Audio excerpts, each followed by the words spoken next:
નમસ્કાર મિત્રો, સ્વાગત છે તમારું એચએનજીયુ સ્ટડી પોઈન્ટ યુટ્યુબ ચેનલના એક નવા વિડીયોમાં. મિત્રો, જીકાસ પર ઓનલાઈન કોલેજની અંદર એડમિશન લેવા માટે જે છે એ ઓનલાઈન ફોર્મ ભરવાની પ્રક્રિયા જે છે એ પૂરી થઈ ગઈ છે. સાથે સાથે આજે ફોર્મ વેરીફાઈ કરવાનો પણ છેલ્લો દિવસ હતો. તો આશા રાખું છું કે તમે સૌ વિદ્યાર્થી મિત્રોએ તમે જે છે એ તમારું આખું ફોર્મ પણ ભરી દીધું છે અને સાથે સાથે જે વિદ્યાર્થીઓને ફોર્મ વેરીફાઈ કરવાનું થતું છે એમણે જે છે એ ફોર્મ પણ વેરીફાઈ કરી દીધું હશે. અને આ રીતે જે છે એ તમારું payment, profile, academic, choice, submit અને વેરીફાઈ આ છ ખાના છે એની અંદર આ રીતે ગ્રીન ટીક જે છે એ આવી ગયો હશે. તો આજના આ વિડીયોની અંદર આપણે જોઈશું કે જીકાસ પોર્ટલ દ્વારા જે છે એ કેટલા વિદ્યાર્થીઓએ એડમિશન લીધું છે, કઈ યુનિવર્સિટીની અંદર કેટલા વિદ્યાર્થીઓ જે છે એ એડમિશન લીધું છે, એના પરથી આપણને ખ્યાલ આવે કે તમને એ કોલેજની અંદર એડમિશન મળશે કે નહીં. પછી આપણે એ પણ જોઈશું કે તમને કેટલા ટકા હશે તો એડમિશન જે છે એ મળી જશે. શું તમારા ઓછા ટકા આવેલા હોય ધોરણ 12ની અંદર તો તમને એડમિશન મળશે કે નહીં, એના વિશેની જે ખૂબ જ અગત્યની માહિતી છે આપણે એ પણ જોઈશું. હવે ઓનલાઈન ફોર્મ ભરવાની પ્રક્રિયા જે છે એ પૂરી થઈ ગઈ છે. તો હવે તમારે કઈ પ્રોસેસ કરવાની છે એની માહિતી હું તમને આપીશ. પછી પ્રથમ રાઉન્ડ છે એનું મેરિટ લિસ્ટ ક્યારે આવશે, એના ઓફર લેટર જે છે એ ક્યારે આવશે અને તમે કઈ રીતે ડાઉનલોડ કરી શકો છો એ પણ હું તમને ઇન્ફોર્મેશન આપીશ. પછી એડમિશન માટે જે છે એ તમારે ફોર્મ ભરવાનું બાકી રહી ગયું હોય, કોઈ પણ કારણસર તમારે જે છે એ ફોર્મ ભરવાનું બાકી રહી ગયું હોય તો હવે તમે શું કરી શકો છો. એડમિશન માટેનો બીજો રાઉન્ડ, ત્રીજો રાઉન્ડ અને ચોથો રાઉન્ડ ક્યારે બહાર પડશે એ તમામ માહિતી જે છે એ આપણે આજના આ વિડીયોની અંદર જોવાના જ છીએ. તો હવે શરૂ કરીએ આજનો વિડીયો અને મેળવીએ આ તમામ બાબત વિશેની માહિતી. જીકાસ પોર્ટલ પર તમારું કન્ફર્મ ફોર્મ ભરાઈ ગયું હશે તો તમારા જે છે એ આ છ ખાના આ રીતે ટીક થઈ ગયેલા હોવા જોઈએ. જો તમારા વેરીફાઈની અંદર હજુ સુધી તમારું રેડ માર્ક આવતું હોય તો તમારું ફોર્મ જે છે એ એડમિશન માટે લાયક ગણવામાં આવશે નહીં. આ રીતે તમારા છ ખાનાની અંદર ગ્રીન ટીક થયેલું હશે તો જ તમારું ફોર્મ જે છે એ પ્રથમ રાઉન્ડના એડમિશન માટે લાયક ગણવામાં આવશે. તો સૌ પ્રથમ હું તમને એ કહી દઉં કે પ્રથમ રાઉન્ડ જે છે એનું મેરિટ લિસ્ટ ક્યારે આવશે. તો 29 તારીખે જે છે એ પ્રથમ રાઉન્ડ છે એનું મેરિટ લિસ્ટ જાહેર કરવામાં આવશે અને એની અંદર જે વિદ્યાર્થીઓનું આ રીતે કમ્પ્લીટ છ ખાનાની અંદર ગ્રીન ટીક થઈ અને ફોર્મ ફાઇનલ સબમિટ થયેલું છે એ વિદ્યાર્થીઓને જ લાયક ગણવામાં આવશે.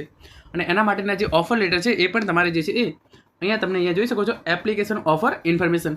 તો 29 તારીખે જ્યારે પણ મેરિટ આવશે ત્યારે અહીંયા જે પણ કોલેજો તમે સિલેક્ટ કરી છે એમાંથી જે પણ કોલેજની અંદર તમને એડમિશન મળી શકતું હોય, એટલે કે એ કોલેજ દ્વારા તમને એડમિશન માટેની ઓફર કરવામાં આવી હોય એ તમામ ઇન્ફોર્મેશન જે છે એ તમને અહીંયા બતાડશે. તો તમારે જીકાસની વેબસાઇટ પર આવી જવાનું છે, ત્યાં તમારું યુઝરનેમ અને પાસવર્ડ નાખી અને તમે લોગિન કરી લેશો તો આ રીતે જે છે એ તમારા છ ખાના છે એની અંદર ગ્રીન ટીક આવશે. અને 29 તારીખે જ્યારે પણ ફાઇનલ મેરિટ લિસ્ટ જાહેર કરવામાં આવશે તો આ રીતે એપ્લિકેશન ઓફર ઇન્ફોર્મેશન આપેલી છે. અહીંયા જે છે એ જે પણ કોલેજો દ્વારા તમે ફોર એક્ઝામ્પલ 20 કોલેજ જે છે એ સિલેક્ટ કરી હતી એડમિશન માટે, તો એમાંથી તમને 6 કે 7 કોલેજ જે પણ બની શકે છે કે તમને 20 કોલેજમાંથી પણ એડમિશન ઓફર આવે જો તમારે સારા ટકા આવેલા હોય તો તમે અહીંયા જોઈ શકો છો. તો આ રીતે જે છે એ તમને એડમિશન ઓફરની ઇન્ફોર્મેશન જે છે એ તમને અહીંયા મળી જશે. એનું જે છે એ મેરિટ લિસ્ટ 29 તારીખે આવશે અને 29 તારીખે જે છે એ તમારા ઓફર લેટર જે છે એ આવી જશે. ઓફર લેટરની ઇન્ફોર્મેશન જે છે એ તમારે અહીંયા આવી જશે. તો પછી તમારો ઓફર લેટર કઈ રીતે ડાઉનલોડ કરવો એની ઇન્ફોર્મેશન હું તમને 29 તારીખે આપીશ. પરંતુ તમારે જે છે અહીંયાથી ઓફર લેટર ડાઉનલોડ કરી અને તમે જે કોલેજની અંદર એડમિશન મેળવવા માગતા હો એ કોલેજની અંદર જઈ તમારા તમામ ડોક્યુમેન્ટ સાથે લઈ જવાના છે. તમારા તમામ ડોક્યુમેન્ટની એક ઝેરોક્સ સાથે લઈ જવાની છે. તમારી જે પણ કોલેજની હોય એ જરૂરી ફી તમારે ત્યાં જઈ અને ભરી દેવાની છે. અને પછી તમારા મોબાઈલ નંબર અને ઈમેલ આઈડી પર એક ઓટીપી આવશે. તો એ ઓટીપી તમે કોલેજમાં જઈ અને સબમિટ કરાવશો તો તમારું એડમિશન જે છે એ કન્ફર્મ થઈ જશે. તો પ્રથમ રાઉન્ડનું મેરિટ લિસ્ટ જે છે એ 29 તારીખે આવશે. એના ઓફર લેટર પણ 29 તારીખથી ડાઉનલોડ શરૂ થશે અને એના પછી તમને 3 દિવસનો સમય આપવામાં આવશે. એ 3 દિવસની અંદર તમારે કોલેજમાં જઈ જરૂરી ફી અને ડોક્યુમેન્ટ જમા કરાવી અને એડમિશન જે છે એ કન્ફર્મ કરાવી લેવાનું રહેશે. હવે આપણે વાત કરીએ કે તમારે કેટલા ટકા હશે તો તમને જે છે એ એડમિશન મળી શકશે. તો તમે જોઈ શકો છો 15 કોલેજો જે છે સરકારી યુનિવર્સિટીની, જે આ 15 સરકારી યુનિવર્સિટીની 2600 કરતાં પણ વધારે કોલેજો છે એની અંદર તમામ વિદ્યાર્થીઓને એડમિશન મળી જશે. તમારા ઓછા ટકા હશે તો પણ તમને જે છે એ ચોક્કસથી એડમિશન મળી જશે. જે આ પ્રથમ રાઉન્ડ બહાર પાડવામાં આવશે એની અંદર જે વિદ્યાર્થીઓને સૌથી વધારે ટકા હશે એમને જે છે એ ગમતી કોલેજ છે એની અંદર એડમિશન મળી જશે. ફોર એક્ઝામ્પલ તમે 5 થી 6 કોલેજો જે છે એ સિલેક્ટ કરી છે, એમાંથી તમે જે ફોર એક્ઝામ્પલ 5 કોલેજ છે ABCD E અને F, તો તમે આ જે 6 કોલેજો સિલેક્ટ કરી છે અને તમારી ઈચ્છા એવી છે કે જે આ A નંબરની કોલેજ છે એની અંદર મને સૌ પ્રથમ એડમિશન મળી રહે. જો તમારા 80+ ટકા છે જનરલી તો તમને ગમતી કોલેજ જે છે એ આસાનીથી મળી રહેશે.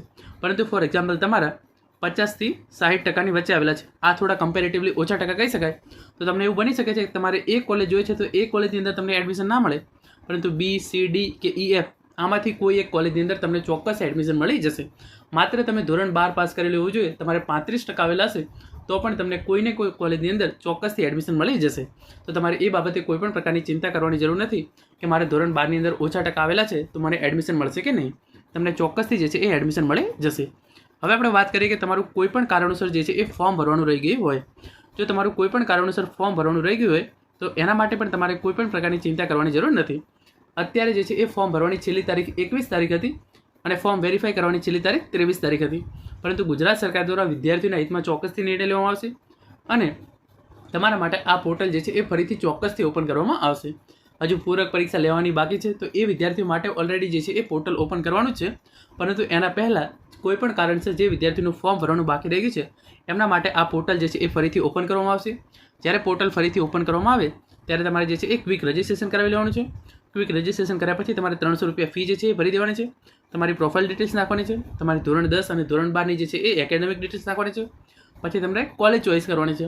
તમે જે કોર્સની અંદર એડમિશન મેળવવા માગતા હોય એની જે છે એ 7 થી 8 કોલેજ જે છે એ તમારે ચોઈસ કરી લેવાની છે. એના પછી ફોર્મ ફાઇનલ સબમિટ કરી દેવાનું છે અને જો તમારા ફોર્મની અંદર વેરીફાઈ કરવાની જરૂર પડે તો એ વેરીફાઈ જે છે એ કરાવી દેવાનું છે. તો આના માટે તમને ચોક્કસથી જે છે એ ફરીથી ટાઈમ આપવામાં આવશે. હવે આપણે જોઈએ કે પ્રથમ રાઉન્ડ જે છે એ પતી જાય એના પછી બીજો રાઉન્ડ, ત્રીજો રાઉન્ડ જે છે અને ચોથો રાઉન્ડ જે છે એ ક્યારે બહાર પડશે અને કોલેજની અંદર એડમિશન લેવા માટે કેટલા વિદ્યાર્થીઓ જે છે એ ફોર્મ ભરેલા છે. તો ચલો હવે આપણે એ તમામ માહિતી જે છે એ જોઈએ. તો તમે અહીંયા જોઈ શકો છો એ પ્રમાણે 15 સરકારી યુનિવર્સિટીની 4.5 લાખ બેઠકો માટે 3 લાખથી વધુ વિદ્યાર્થીઓનું રજિસ્ટ્રેશન. તો જે ગુજરાત રાજ્યની અંદર કુલ 15 સરકારી યુનિવર્સિટી છે એની અંદર 4.5 લાખ કરતાં પણ વધારે જે છે એ બેઠકો છે. પરંતુ એના માટે 3 લાખ કરતાં વધારે વિદ્યાર્થીઓ જે છે એ રજિસ્ટ્રેશન કરાવેલું છે. તો તમને આસાનીથી એડમિશન મળી જશે. એના માટે તમારે જે છે એ કોઈપણ પ્રકારની ચિંતા કરવાની જરૂર નથી. ચિકાસમાં સૌથી વધુ વિદ્યાર્થીઓએ ગુજરાત યુનિવર્સિટીમાં પ્રવેશ માટે અરજી કરી. તો ગુજરાત યુનિવર્સિટીની અંદર એડમિશન લેવા માટે સૌથી વધારે વિદ્યાર્થીઓ દ્વારા જે છે એ અરજી કરવામાં આવેલી છે. ગુજરાત કોમન એડમિશન પોર્ટલ ચિકાસ આધારિત પ્રવેશ પ્રક્રિયામાં ગુજરાત યુનિવર્સિટી સહિત રાજ્યની 15 સરકારી યુનિવર્સિટી માટે વિવિધ વિદ્યાશાખાની સ્નાતક કક્ષાની 4.5 લાખ બેઠકો છે. એના માટે જે છે એ બુધવાર સુધીમાં 3,92,000 વિદ્યાર્થીઓ જે છે એ રજિસ્ટ્રેશન કરાવ્યું છે. આ રજિસ્ટ્રેશન કરાવનારા વિદ્યાર્થીઓમાંથી 2,36,299 વિદ્યાર્થીઓએ ચોઈસ કાઉન્ટ જે છે એ ભરી દીધી છે. જેના સામે 2,34,845 વિદ્યાર્થીઓએ સંપૂર્ણ સબમિટ કરી અને પ્રવેશ જે છે એ કન્ફર્મ કરાવેલો છે. તમે જે છે એ ચોઈસ ફિલિંગ કરી દીધી છે અને તમારું ફોર્મ ફાઇનલ સબમિટ કરવાનું બાકી હશે તો પણ જે છે એને ધ્યાનમાં લેવામાં આવશે નહીં. તો જે આ 2,34,845 વિદ્યાર્થીઓ છે એમના ફોર્મ જે છે એ ધ્યાનમાં લેવામાં આવશે. હવે આપણે આગળ જોઈએ. તમે અહીંયા જોઈ શકો છો વર્ષ 2025-26ના ચિકાસ પોર્ટલના માધ્યમથી સાયન્સ, કોમર્સ, આર્ટ્સ સહિતની વિદ્યાશાખાની 2,000 કરતાં પણ વધારે કોલેજોની બેઠકો માટે રજિસ્ટ્રેશન પ્રક્રિયાના ભાગરૂપે સંપૂર્ણ ફોર્મ ફિલિંગની પ્રક્રિયા જાહેર કરાઈ હતી. પ્રથમ રાઉન્ડ માટેનું મેરિટ લિસ્ટ જે છે એ હવેથી જાહેર કરવામાં આવશે અને એના પછી સીટ અલોટમેન્ટ જે છે એ જાહેર કરવામાં આવશે.